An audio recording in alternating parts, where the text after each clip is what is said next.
Bismillahirrahmanirrahim. Assalamualaikum warahmatullahi wabarakatuh.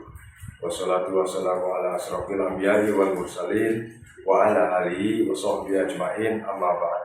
Rabbi shrah li sadri wa yassir li amri wahlul 'uqdatam min lisani yafqahu qawli. Rahayu, rahayu, rahayu. Selamat datang, selamat berjumpa kembali dengan saya Hadi di Pusaka Keramat Channel. Sebelumnya saya ingin banyak mengucapkan terima kasih kepada rekan-rekan semuanya yang sudah mempercayakan kepada saya untuk mencarikan pusaka-pusaka yang sesuai dengan hajat-hajat rekan-rekan semuanya. Nah, yang kedua juga saya ingin mengucapkan banyak terima kasih kepada rekan-rekan yang sudah memahari minyak penajam untuk energi pusakanya, ya. Dan alhamdulillah juga sudah banyak yang merasakan manfaatnya. Nah, itu semata-mata saya hanya membantu mendoakan saja. Ya, semua kesaktian, semua yang terjadi itu hanyalah atas kuasa Allah. Ya, gitu. Jadi bukan saya yang sakti, enggak.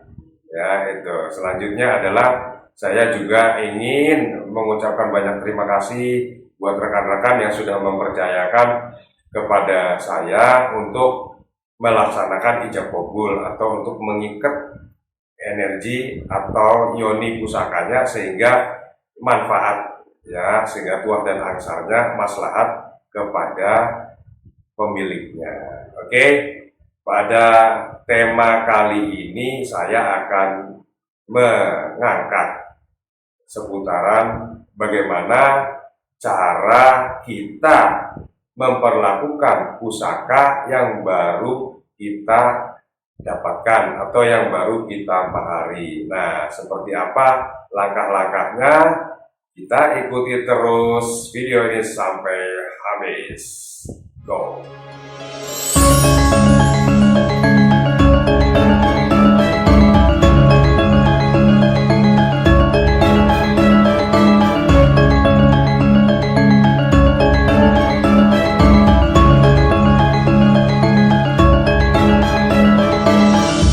Oke, rekan-rekan semuanya, selamat datang ya buat rekan-rekan yang baru nyampe di channel ini. Saya minta kesediaannya untuk menekan tombol subscribe ya. Dan jika menyukai daripada tayangan ini, jangan sungkan-sungkan untuk menekan tombol like. Oke. Baik rekan-rekan, sesuai dengan tema yang tadi sudah saya ungkapkan, bagaimana cara kita memperlakukan pusaka yang baru kita dapatkan atau baru kita mahari. Nah, ini saya berbagi pengalaman atau sharing pengalaman tentang pusaka yang baru kita mahari, gitu ya. Supaya apa? Tuah dan angsar dari pusaka itu kembali normal, gitu ya. Maksudnya gitu, jadi tuah dan angsar si pusaka itu kembali normal sehingga bisa diisi dengan energi yang ada pada kita. Kenapa seperti itu? Ya, karena gini, dulu si pemilik pusaka sebelumnya kan biasanya perlakuan terhadap si pusaka itu beda-beda. Ada yang dirawat benar, ada yang enggak. Nah, pusaka yang namanya pusaka tentu bukan hanya sekedar fisik, tapi juga yang ada di dalamnya itu juga mesti kita rawat, gitu, ya. Kalau cuma sekadar fisik lah, lu mendingan pisau dapur, no, bakal motong bawang, gitu ya. Tapi kalau yang namanya pusaka, itu tidak hanya secara fisiknya, tapi juga secara goibnya, gitu ya rekan-rekan. Nah, jadi setelah kita mendapatkan pusaka, kita ya, biasanya saya ini berbagi pengalaman, saya biasanya akan melakukan yang pertama itu saya mandikan pusakanya. Ya, jadi bukan hanya orang aja yang mesti mandi, pusaka juga mandi. Maksud dan tujuannya apa? Kok pusakanya dimandiin? Iya, itu untuk menghilangkan energi-energi negatif dari pemilik sebelumnya. Contoh, misalnya dulu pemilik sebelumnya tuh suka marah-marah mulu. Ya, itu kan diserap sama energi pusakanya.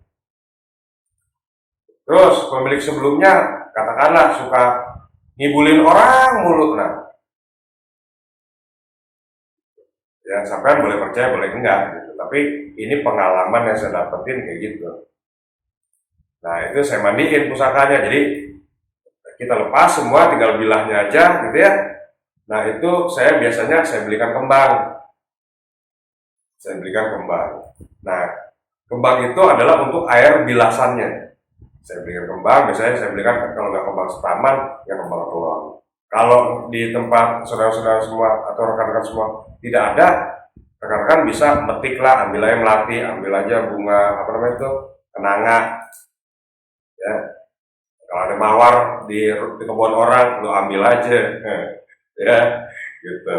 Nah itu ditaruh di wadah atau di baskom, gitu. Nah biasanya sambil memandikan dengan sabun, ya tentu saya memandikan pakai sabun untuk menghilangkan minyak-minyak dan kotorannya. Sambil biasanya saya bacakan pertama kali adalah membacakan Fatihah. Kepada siapa? Kepada empu pembuatnya. Ya, kepada empu pembuatnya kirimin doa, ya, Fulan bin Fulan, gitu. Yang kedua, kirim kepada Rijalul Gaibnya. Kalau kita nggak tahu namanya, ya Rijalul Gaibnya. Hai, yang ada di dalam pusaka ini, gitu. Apapun bentukmu, siapapun engkau, kirimin Fatihah, gitu ya. Nah setelah itu biasanya saya nanti sambil membacakan sholawat tuh, ya sambil basuh pakai sabun cair tuh sambil kita bacain sholawat. Nah buat rekan-rekan yang non muslim, ya saya nggak tahu bacaan doanya bagaimana, pokoknya niatkan di dalam hati. Ya, tujuan kita untuk membersihkan pusaka itu ya agar bersih dari hal-hal yang negatif. Ya, dari hal-hal yang negatif yang diem di pusaka itu. Niatkan sambil ngebersihin.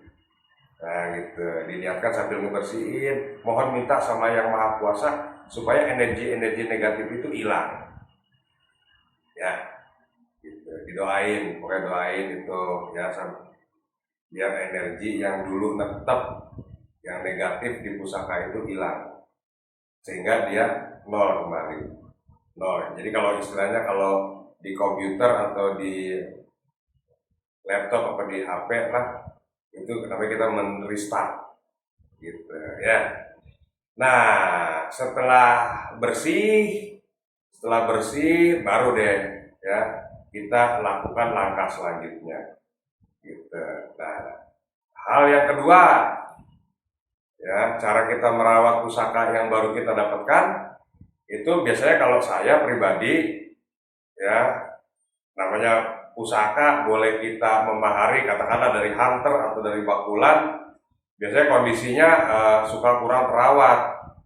Nah, biasanya pamornya habis, udah kusam, ya bilahnya pada karatan. Namanya pusaka yang sepuh ya wajar gitu. Nah itu biasanya saya panggil tukang jamas gitu ya, panggil tukang jamasnya atau kita datangilah tukang jamas, tukang mewarang.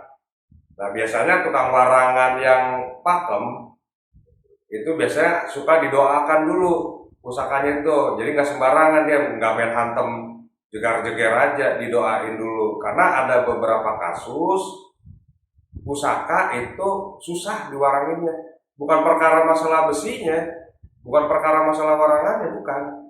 Jadi memang itu ada pusaka-pusaka tertentu yang memiliki tuak, itu biasanya mesti didoain dulu.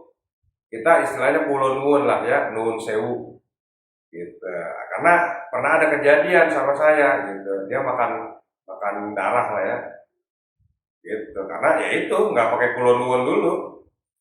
Termasuk yang baru-baru ini gitu ya. Nah itu biasanya ada di pusaka-pusaka tertentu lah gitu, tapi tidak semua insya Allah. Nah setelah kita jamasi, kita warang, tentu kan kondisinya akan kembali bagus. Nah energinya insya Allah itu akan kembali nol, artinya ioninya mah tetap, cuma energinya tuh skala 1 sampai 10 mungkin dia ada di 5 gitu. Kalau pemiliknya dulu memperlakukan pusakanya sesuai dengan pakem-pakemnya, insya Allah tuh energinya skala 1 sampai 10 mungkin ada di 7. Nanti kita ngeboosternya tuh gampang, seret, jadi dia ntar naik lagi. Nah seperti itu rekan-rekan ya. Nah terus setelah diwarang biasanya diapain lagi? Nah sesuai dengan pengalaman saya, untuk merecharge energinya ya, kita atau saya biasanya melakukan dengan memberikan sesaji gitu. Memberikan sesaji apa itu? Dalam bentuk umbe rampe atau kembang.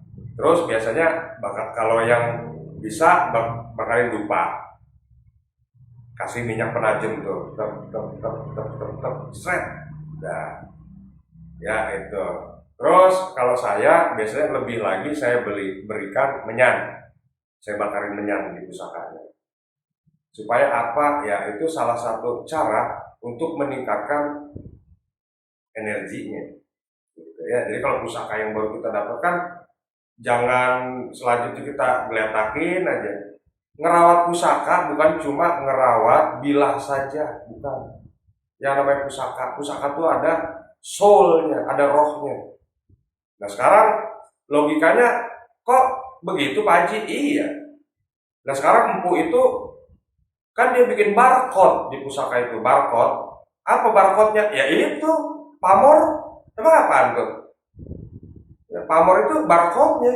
Jadi istilahnya kalau ada barcode lu scan, seret, nanti speknya keluar tuh. Speknya ya berdasarkan biodata dari si pemilik. Speknya untuk kerejekian, untuk kanuragan, untuk perlindungan, untuk kawin lagi misalnya. Nah itu ya, itu di barcode itu pamornya di scan, seret, keluar deh speknya apa aja. Ya, ini bahasa kerennya gitu ya. Seperti itu rekan-rekan. Jadi supaya artinya itu di scan oleh kita, seret, keluar speknya. Oh speknya ini, untuk ini maksud dan tujuannya. Nah baru itu kita merasakan pas sama kita. Nah biasanya untuk membaca spek itu tadi atau menganalis barcode itu tadi, biasanya perlu orang-orang yang istilahnya bisa lah mengetahui ke dalamnya gitu ya. Di kampung sampean kalau misalnya ada, tanya aja ke dia ya. Kalau misalnya di kampungnya nggak ada, ya bolehlah telepon saya, mangga ya gitu. Saya akan dengan senang hati gitu. Nah tentu kita kalau bicara pusaka ya tidak asik kalau kita tidak melihat pusakanya. Contoh, ini mah contoh ya. Saya baru memahari pusaka nih, seperti ini pusaka. Ya, ini pusaka saya baru memahari ya. Seperti ini saya baru cuma ganti dedernya aja tuh, sama dedernya sama beginian. Nah, saya ganti sama deder buto bacang. Seperti ini, ukir-ukiran saya pesan dari rekan saya di Sumeneb. Nih, seperti ini ya. Sandangan walikat. Panjangnya kurang lebih sejengkal. Ya, kita lihat seperti apa pusakanya. Bismillahirrahmanirrahim. Nah, ini pusakanya kayak seperti ini ya. Ini kalau menurut rekan-rekan yang udah berkecimpung selama ratusan bahkan ribuan tahun berkecimpung di bidang pusaka, mereka menyebutnya ini keris betok. Kenapa disebut keris betok? Karena memang fisiknya itu kelihatan kayak ikan betok, makanya disebut keris betok. Nah, pusaka ini disebutnya oleh rekan-rekan juga, dan saya meyakini ini adalah keris betok sombro gitu, karena dia punya ciri khas betok sombro ya. Peksinya itu kotak dan dia ada kayak semacam lubang jarum. Nah, ini wujud pusakanya sederhana sekali. Jadi ini ada gandik, ya gandik. Terus gonjonya iras. Nah, ada gandik, gonjonya iras. Nah, seperti ini. Ini pusakanya baru saya dapat, belum sempat diwarang. Hanya saya baru ganti ininya saja, terus langsung saya review. Ya, ini pusakanya. Pamornya ini kalau saya melihat ada semacam kayak pamor Banyumili, ini pamor lurus. Nah, seperti ini. Ini tebal, bilahnya masih tebal, alhamdulillah rekan-rekan semua. Ya, jadi masih utuh lah, kalau menurut saya ini masih utuh dan gagah gitu. Pusakanya ini betok. Gagah karena kelihatan di video gitu. Kalau aslinya mah letik ya, kurang lebih panjangnya tuh. Ya, ini pusakanya. Betok sombrok, seperti ini. Ya, mungkin teman-teman ada penyebutan lain, apa ada betok suro atau bagaimana, ya silahkan aja tulis di kolom komentar. Nah, jadi pusaka yang baru saya dapatkan ini, ya saya mandikan. Saya mandikan, terus saya berikan minyak penajam supaya dia naik energinya, dan saya berikan sesaji. Cuma satu aja yang belum, yaitu belum diwarang ya, karena baru, orangnya juga belum bisa sempat kesini ya. Seperti ini pusakanya masih tebal. Nah gitu, sehingga nanti dia sesuai fungsinya kepada si pemilik atau kepada saya gitu rekan-rekan ya. Betok ini, betok sombro ini insya Allah bertangguh pajajaran, ya. Kalau bisa tahu nih, ya iya, orang-orang yang punya bilang begitu. Ya nih gitu. Seperti ini rekan-rekan. Nah, jadi saya tidak bermaksud untuk apa ya, mengajarkan kepada hal yang kiri, bukan. Tapi ini berdasarkan pengalaman. Karena yang namanya memiliki sebilah pusaka, tentu kalau buat saya itu harus kita bisa merasakan tuah dan angsarmu. Ya, harus benar dibuktiin lu bisa apa. Nah itu tadi ya. Jadi kalau misalnya ada rekan-rekan di daerahnya itu ada tukang tanjek atau yang bisa menayu, nah coba ditanyakan ini fungsinya untuk apa, speknya untuk apa.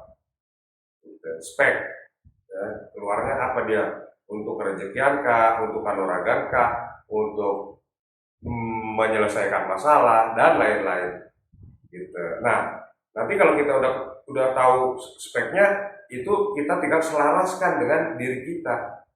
Nah, langkah awalnya itu tadi yang 3. Kita mandiin sendiri, kita mandiin. Terus kalau bisa diwarangin. Nah, kalau udah kelar mandiin aja, warangin belum, udah kita kasih sesajinya. Atau bisa kita katakan itu ya untuk sedekahnya dah. Gitu, supaya dia ngenalin sama kita, walaupun nanti dia keluarnya cuma kepelan tangan. Kok begitu Pak Haji? Iya, ya kan kita belum ngebebasin dia. Gitu. Kalau nanti udah ngebebasin, dia keluarnya satu badan. Gitu ya rekan-rekan. Tapi paling tidak dia udah kenal sama si pemiliknya. Gitu. Tinggal SK-nya aja keluar. Karena ya kalau pusaka kita punya, nggak kita ikat, ya lama nyampenya sama kita tuah dan angsarnya. Tapi kalau kita ikat, insya Allah tuah dan angsarnya cepat nyampe sama kita ya. Nah gitu, jadi rekan-rekan, itu adalah tips dari saya supaya kita mengopeni pusaka itu bukan cuma fisik, tapi juga kegoiban yang ada di dalamnya.